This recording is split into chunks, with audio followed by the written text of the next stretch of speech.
છોટાઉદેપુરમાં નશાની ખેતીનો પર્દાફાશ થયો। કવાંટના સિંગલદા ગામેથી 62,39,000નો લીલા ગાંજાનો છોડ ઝડપાયો।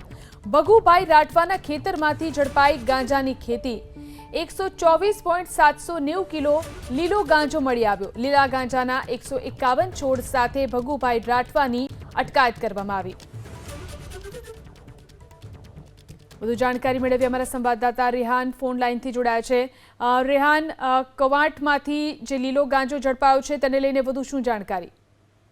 છોટાઉદેપુર જિલ્લાના કવાંટ તાલુકાના સિંગલાદા ગામેથી એસઓજી પોલીસે 62.39 લાખનો લીલો ગાંજો ઝડપી પાડ્યો છે।